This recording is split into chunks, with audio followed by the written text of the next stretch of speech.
are coming in, sorry, I'm on multiple platforms right now. I am on YouTube, Twitch, and TikTok.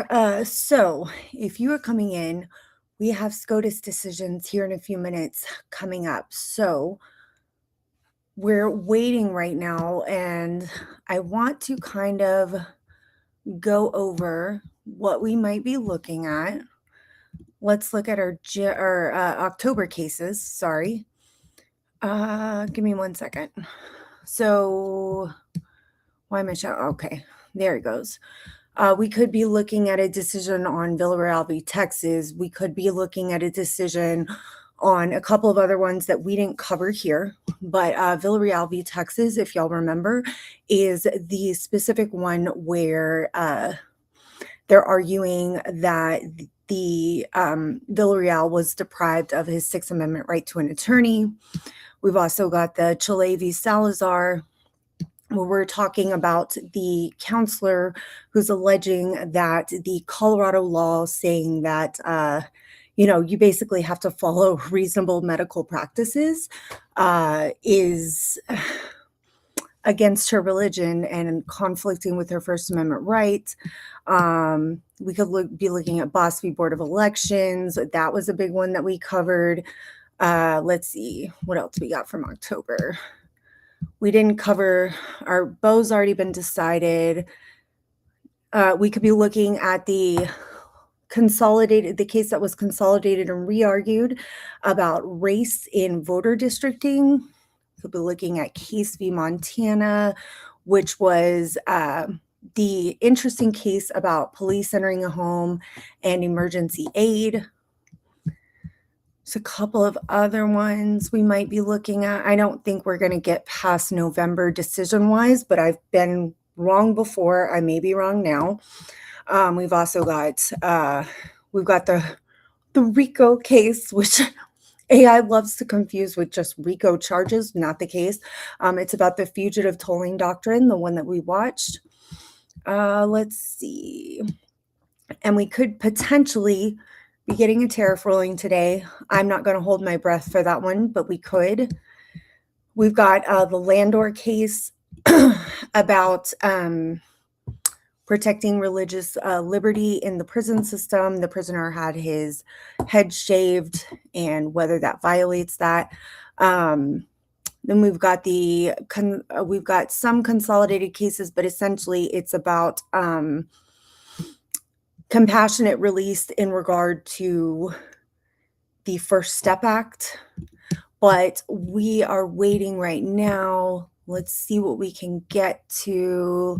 Let's go to opinions of the court. I will keep refreshing with all of you. Oh, and it does not look to be the last decision of the day. I don't think we did. Which one is this? Hold on. Give me a sec. Got Barrett v. United States. This case concerns a relationship between two provisions of 18 U.S.C. 924 subsection C1A. We did that in the Boe. We just or the Boe decision. Let's see. Second Circuit held Congress does not clearly authorize convictions under both the 1924 C1A1I or C1AI and J for a single act that violates both provisions. One act that violates both provisions, therefore, may spawn only one conviction. Second part of the Second Circuit's judgment held otherwise reverse. We did not cover Barrett, so let's keep refreshing. I want to get to the cases we covered with you guys. Let's see if we get anything else. Give me 1 sec. See what SCOTUS blog is saying and how many boxes we've got.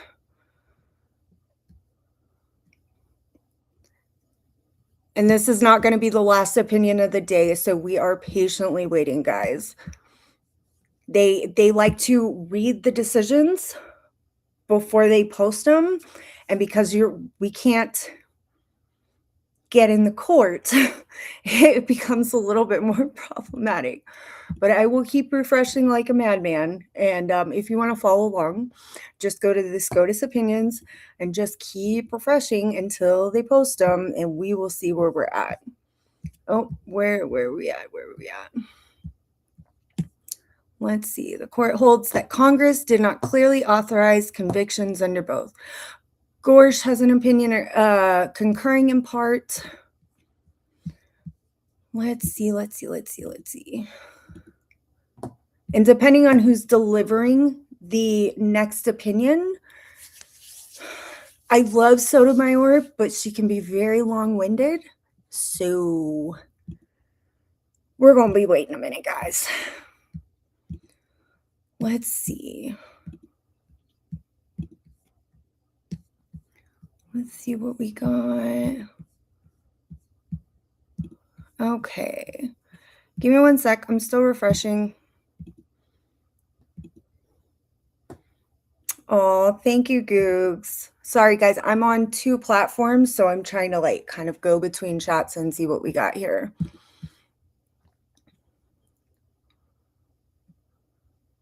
Only 30 pages for the first opinion. How does that tie into 2 boxes? That means the next opinion could be rather large. He may be getting a tariff drop. Let's see what happens. You never know. She said she's heading back in, Amy Howe from Scotus blog. So, but we have 2 boxes in the first one, or the only opinion that's dropped yet is the 30-page opinion. So this next one may be lengthy. I'm crossing my fingers that we know what's going to happen with tariffs. Hold on, guys. Let's see. I mean, sometimes these drops can be lengthy and they just take a minute, and it's a pain in the butt because we're waiting on them and they read them out and they're so freaking slow. And like, also you can't get inside the court to hear them read these decisions unless you obviously like have a press pass. So all of us at home are just sitting here waiting like chuds, like, and we don't even know. We have no idea. We don't know what they are going to release. So let's see if we have anything.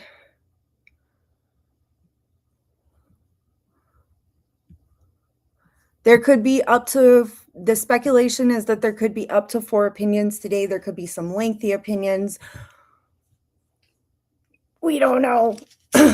Always fun to wait for these. I know. It's like, it's agonizing, especially if you're sitting here trying to do a live about it. And you're just like sitting here refreshing on your computer and navigating between like 5 screens. You're like, please, come on, just drop it already. This does not need to be like playing a game with Scotus. I really feel like they're messing with me at this point. Let's see. And we didn't cover Barrett, so I'm not gonna like overly go into it because none of y'all care. We're all here for the things that we've already covered. I want the Villarreal versus Texas drop. That is the one I want. I know everybody wants a tariff opinion. I'm here with you, but I've been following the Villarreal case since it was in Texas. So I want that decision. I agree. I think that they are going to drag the tariff ruling out, but I never know. I just never ever know. Let's see if we got anything. No dissent, non-unanimous. 1 opinion, not tariffs, are waiting for the next. Okay, so we're waiting to see what they're gonna do. I'll keep refreshing like a crazy person until I get there. Some itchy motherfuckers on the Supreme Court, definitely not sticking me involved. I'm so sorry. You're absolutely correct sometimes. Yeah. Let's see.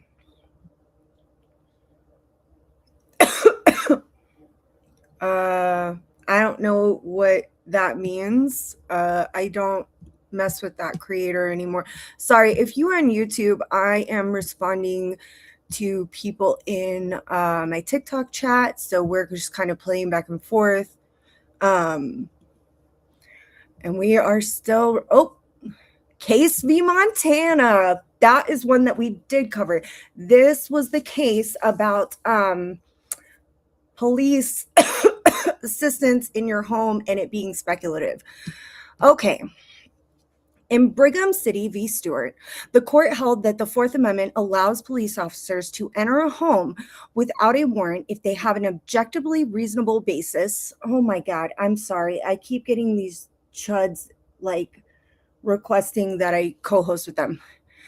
Enter a home without a warrant if they have some objectively reasonable basis for believing that someone inside needs emergency assistance. In this case, Montana police officers responded to the home of the petitioner, William Case, after his ex-girlfriend called 911 to report that he was threatening suicide and may have shot himself. The officers knocked on the doors and yelled into an open window but got no response. They could see an empty handgun holster and something that looked like a suicide note inside. And they ultimately decided to enter the home and render emergency aid. When one officer approached the bedroom closet in which Case was hiding, Case threw open the closet curtain while holding an object that looked like a gun. Fearing that he was about to be shot, the officer shot and injured Case. An ambulance was called to take Case to the hospital. Officers found a handgun next to where Case had stood. Case was charged with assaulting a police officer. Case moved to suppress all evidence obtained from the home entry, arguing that the police violated the Fourth Amendment by entering without a warrant. The trial court denied the motion, and the jury found Case guilty. A divided Montana Supreme Court upheld the officer's entry as lawful under Montana caretaker doctrine, rejecting the contention that an officer must have probable cause to believe that an occupant needs emergency aid. Held. Brigham City's objective reasonableness standard for warrantless home entries to render emergency aid applies without further gloss and was satisfied in this case. Okay, so this is talking about a violation, officers violating your First Amendment right against unreasonable search and seizure. I'm firmly a believer against unreasonable searches. Let's see what the opinion of the court said. Kagan delivered the opinion of the court. Must have an objectively reasonable basis. The alarming phone call is mentioned. Let's get to the bottom. I want to see what they were talking about. We repeat today what we have held before. An officer may enter a home without a warrant if he has an objectively reasonable basis for believing that an occupant is seriously injured or imminently threatened with such injury. The officer's entry satisfied that test. Accordingly, we affirm the judgment, even though not all of the reasoning of the Montana Supreme Court. I find this to be somewhat problematic because officers can just say, well, I thought they did something, or I thought that they may be hurt, and enter your home. I think it gives them a little too much power. I'm not a big fan of giving officers more than they need. So here's all I'll say. If they come to your door and you are not injured, answer that fucking door. So easy. Don't give them any reason to enter your home. I don't agree with this decision, but just don't. Okay, let's see if we got anything else yet.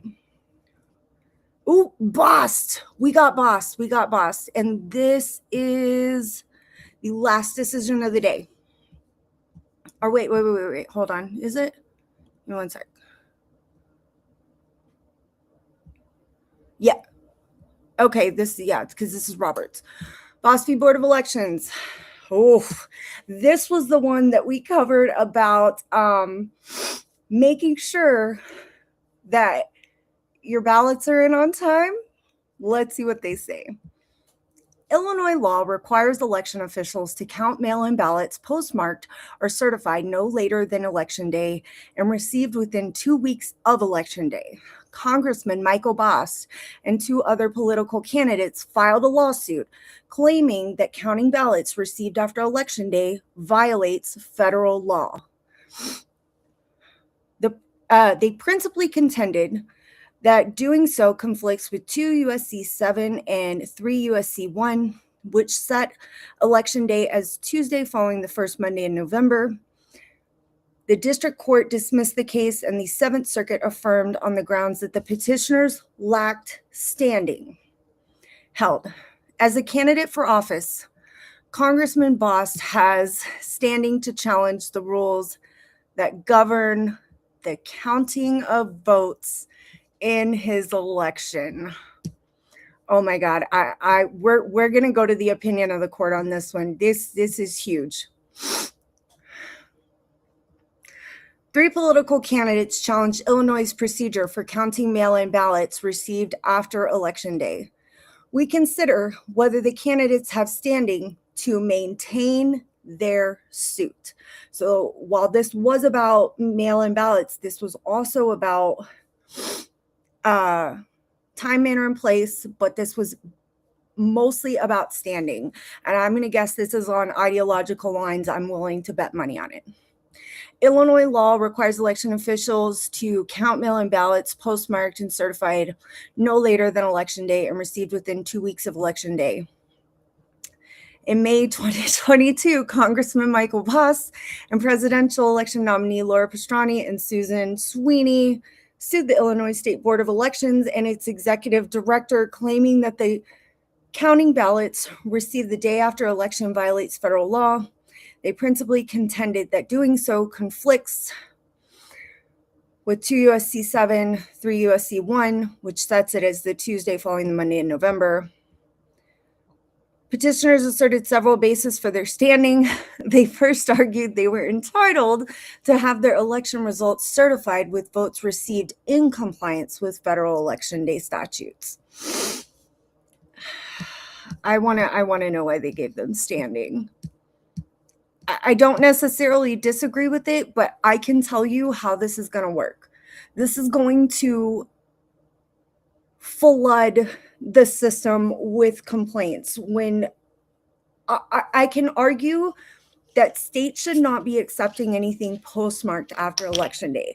I will make that argument, and I will stand by it. If it's postmarked after Election Day, it absolutely should not be accepted. I know there have been some states that flirt that line, but I can agree. If they have received your ballot after Election Day, I will side with them that should not be counted. However, this is a problem, particularly in states that are heavy mail-in ballot. Let's see what they say at the end of the opinion.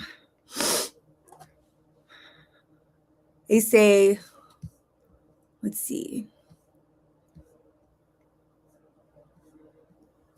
I want to get down here. Courts sometimes make standing law more complicated than it needs to be, Thole versus U.S. Bank. We decline respondents' invitation to do so here. As a candidate for office, Congressman Bost has the standing to challenge the rules that govern the counting of votes in his election. The judgment of the United States Court of Appeals for the Seventh Circuit is reversed, and the case is remanded to further proceedings consistent with this opinion. Let's see. Barrett concurring in judgment. And Kagan, that's surprising. Let's see what else we got. Sotomayor and Jackson dissent. I thought this would be longer. Let's see what we got on the dissent. So you're going to get absolutely no opinions I agree with. I don't firmly believe that he had standing, because I think we talked about how standing is established. This is going to make this process much more complicated. The end on the dissent in which Sotomayor and Jackson were on, I'm all for simplifying our standing law, but I am against doing so selectively. Either Article 3 standing requires an actual or imminent injury in fact that is particularized to the plaintiff, or it does not. Bost has plainly failed to allege facts that support an inference of standing under our established precedents. By carving out a bespoke rule for candidate plaintiffs, granting them standing to challenge the rules that govern the counting of votes simply and solely because they are candidates for an office, the court now complicates and destabilizes both our standing law and American electoral processes. And you'll find times where like like Jackson, Sotomayor, and Kagan will join a dissent, and I will not agree with them.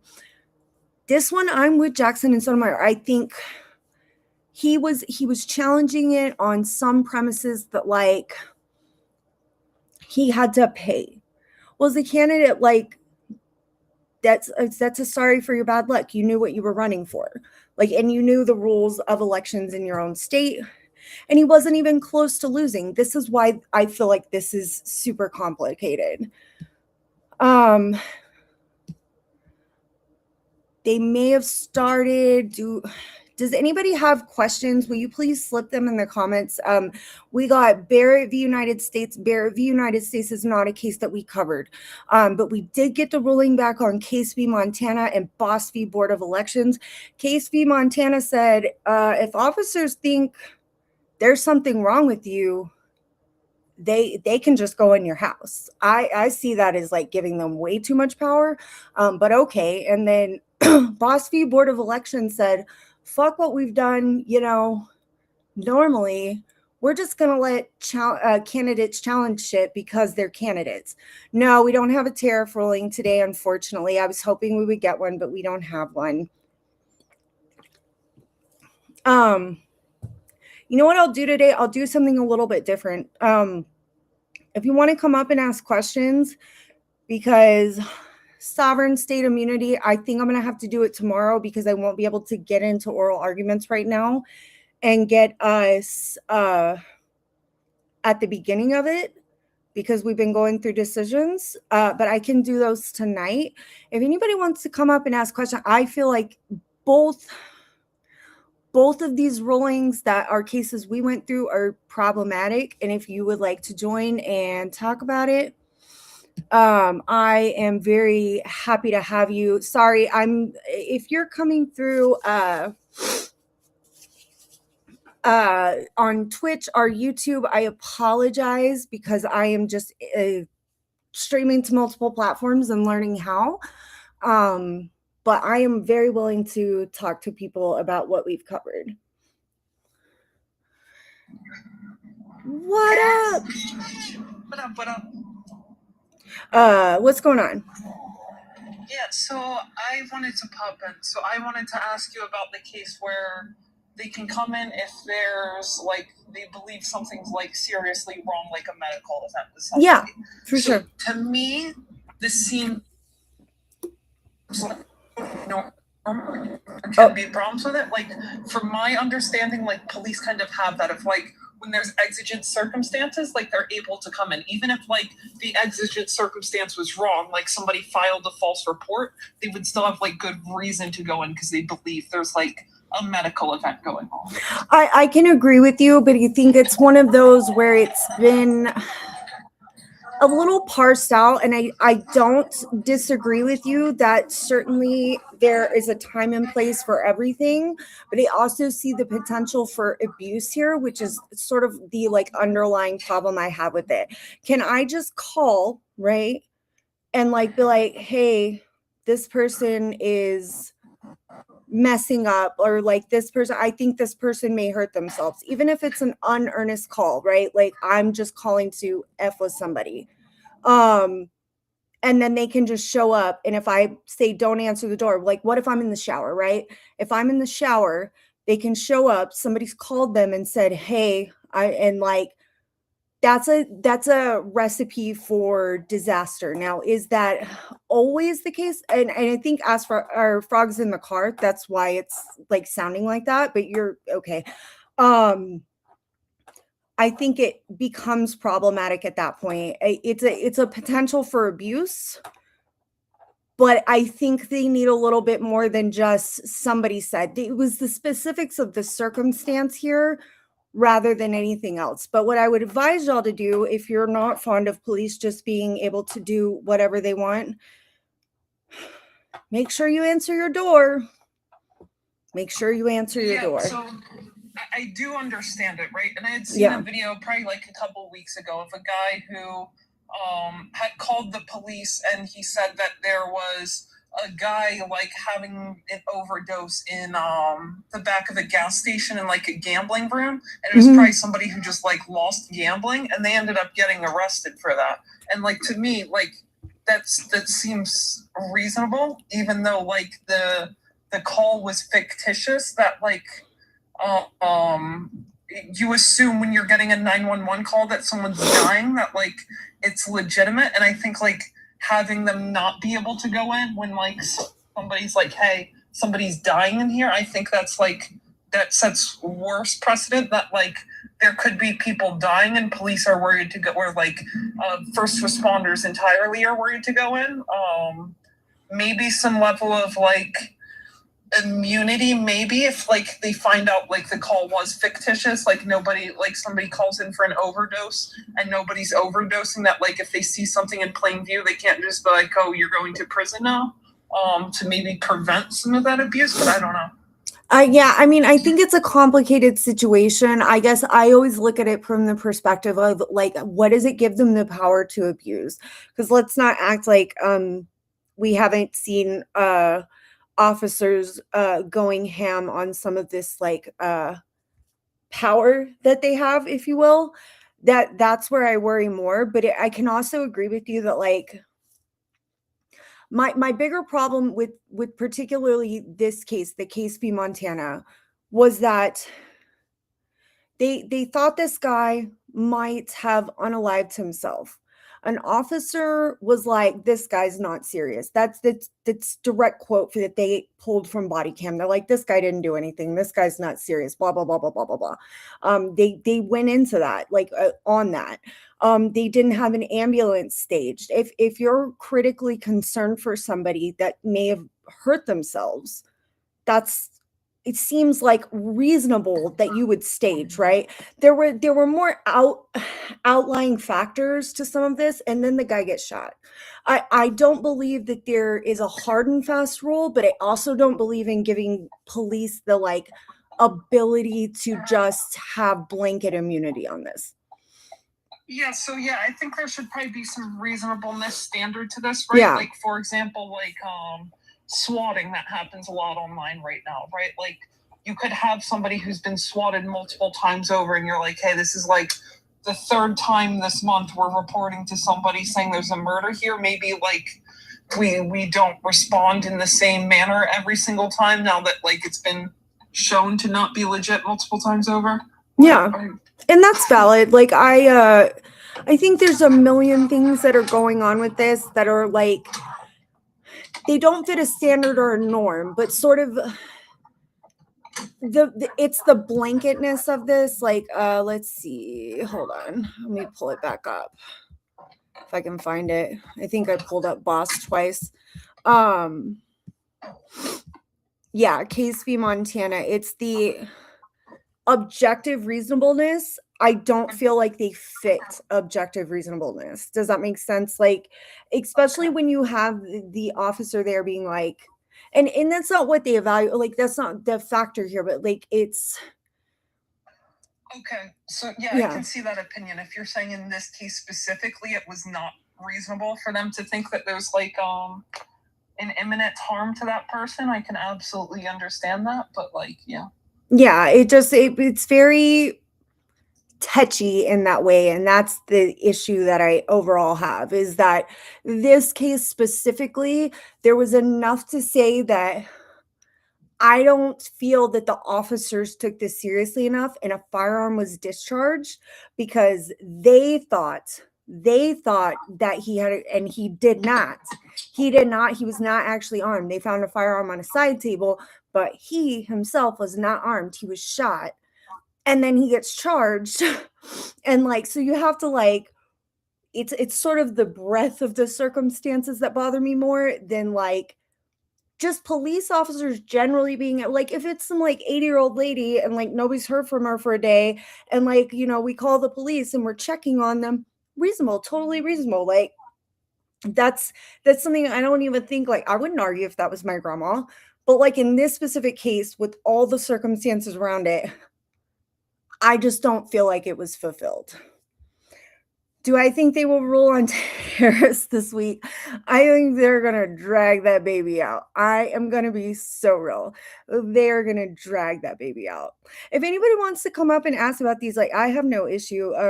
We're just chilling. Will do these sovereign state immunity arguments later because I can't get into live oral arguments now and like rewind them back. So, if anybody wants to talk about these, but yes, we have Bost v. Board of Elections.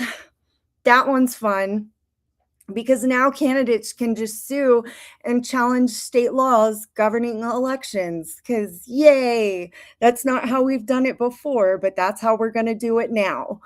I think there's something to be said for candidates do have some vested interest, but I also don't think that we should be able to flood the legal system with nonsense lawsuits where standing never existed before.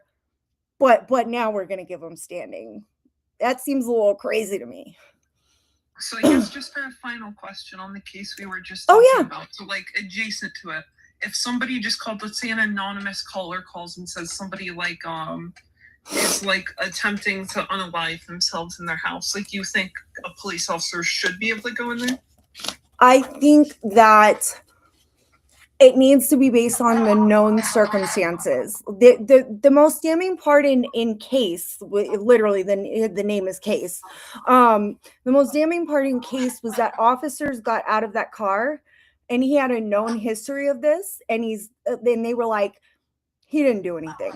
That was the most damning part to me on the instance of the officers. But if it's somebody that's not known to the community, if it's somebody that like we're voicing a legitimate concern, I think again it's circumstance based. Like I don't think that they should not be able to enter, but I also think that there should be reasonable levels of, well, and somebody said officers are first aid trained. Not all of them, like they have basic first aid training, but not all of them are cross EMTs. Not all of them know what to do with a gunshot wound. Why wouldn't you have an ambulance stage? I think if that's the case and they're going to enter a home, then they need to make sure there's some staging in process. So I guess would there be some like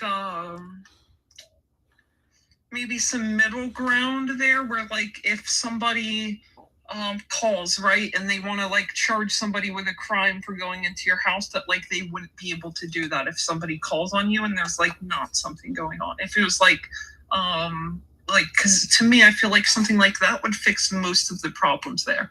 That like if you like a false reporting, that like if somebody falsely reports that like you're gonna unalive yourself but you're just sitting at home playing video games, like, and like they find like a giant brick of like a substance on your table that like they couldn't just take you to jail for 20 years because somebody falsely reported you. I feel like that's where it becomes more problematic with warrantless like search and seizure. Like if it's observed, they could, and that's the thing that like so when we look at search warrants, right?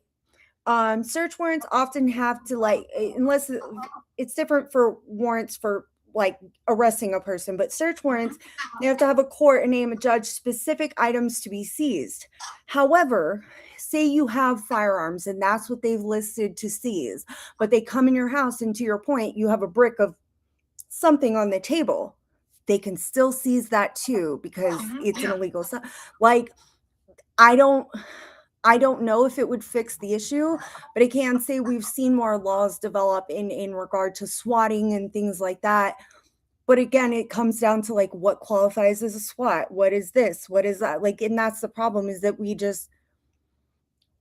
we're not meeting to make sure that people aren't harmed as well as helped. Does that make sense? Like, I agree. There can definitely be some middle ground here. I'm not in favor of like people being, just without any help or protection or anything like that. But I can also see a potential for abuse here, which is why I don't like this in particular. But that's just my hot take. Right, well, I'm gonna bounce out for a little. I'm gonna go in the store real quick. I might be back later. We'll see. All right. Bye, Frog. See you later, Cats. Later. That would be allowed, I think, based on previous case law. But which one, Ari? Sorry, I'm just curious. Sorry, guys, I'm between chats, but I got y'all. All right. Well, I think we're down to 14 people, and I'm probably good now. I will do the oral arguments on sovereign state immunity tomorrow, so I hope to see you all there. Love y'all. Bye.